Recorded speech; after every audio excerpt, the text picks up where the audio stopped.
Hello, this is the second video in the Walking the World collection by Angela Maxwell for Cards, the Universe and Everything. If you haven't watched the first video, I'd strongly recommend you go back to the first video to view it, because it talks about the motivations behind setting off on this incredible journey. But in this video, we're going to talk about Vietnam, and you should be able to see the Vietnam card up on screen, hopefully now. So I'll start off with the first question, which is, how did you get to Vietnam? I just took the classic flight. I flew straight up to Da Nang in Vietnam.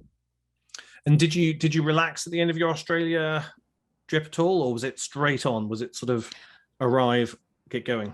Yeah, no, I actually had about a good month, maybe it was a month or a month and a half. And um, one of the things that's so beautiful about a walk like this is, strangers become friends, people that I'd meet along the road. I always had a sign with my website so that I knew most people would easily pass me by, right? And I wanted them, at least if they were interested, they could get a sense of what I was up to. I was always raising money as well. And so I made a lot of friends. And so when I finished Australia, I did have a nice time of just comfort and ease. And I planned for Vietnam and where I would land. And so I did have a little break and then headed into doing Vietnam, where I thought I was going to do Southeast Asia. Okay, so you land in Vietnam. It's culturally quite different to Australia. Did you get a chance to pick up any phrases or language before you arrived? Because I would find that quite daunting. Yeah.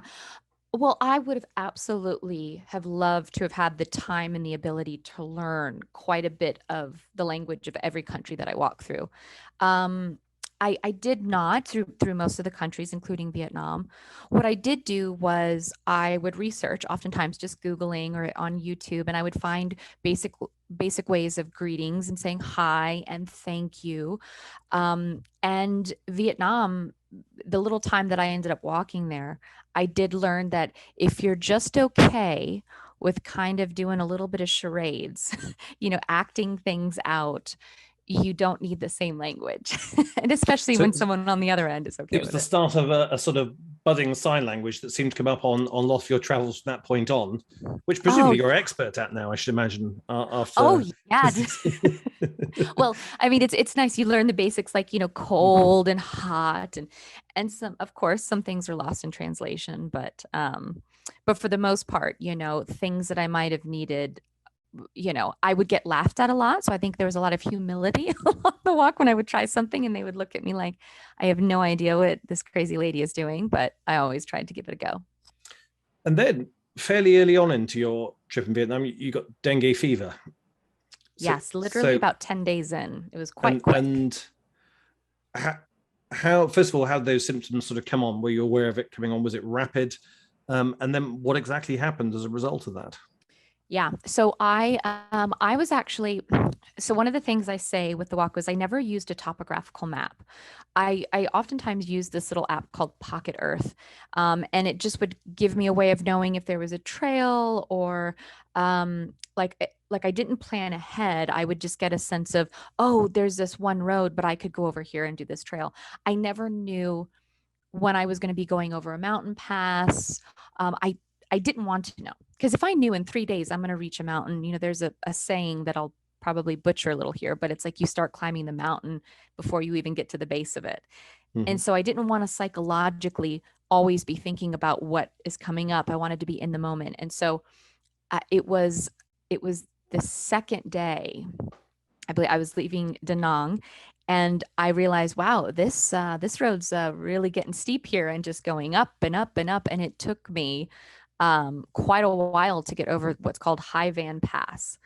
And I reached the top, and that is when I actually got bit. I knew because I this woman in a small little kind of like a hut made of wood, and little, the I think in Australia I think they call it like corrugated iron, but maybe in England it's Yes, the it is. same, Yeah, that's right. Yep. like little metal bits.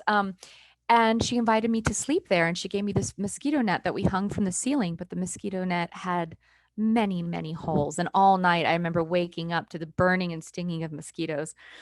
And it took about another 7 days before I started kind of really feeling the symptoms, which for me, I think were actually mild. the more that like if someone actually researches dengue, some people get it very badly.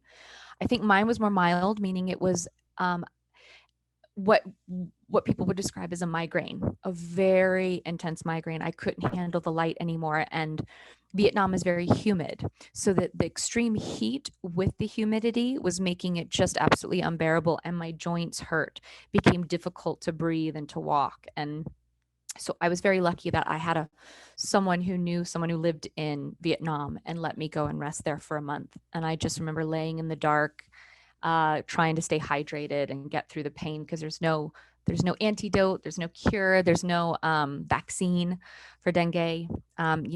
You hope you don't get it too bad, and you just do your best to recover. So it basically just wiped you out completely for a month.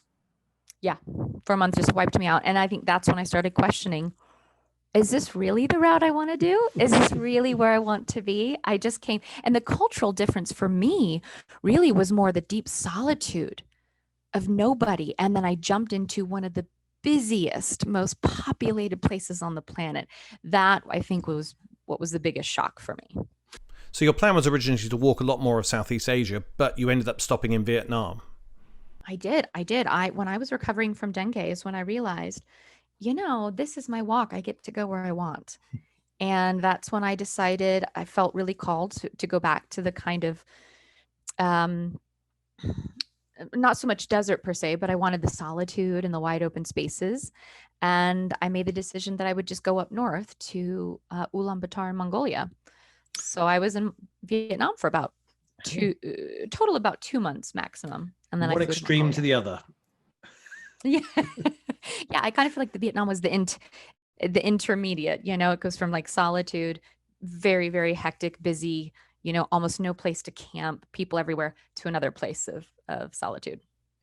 Okay, we end there on Vietnam, and the next stop is Mongolia in the Walking the World collection by Angela Maxwell. So please tune into the next video. Thanks for watching.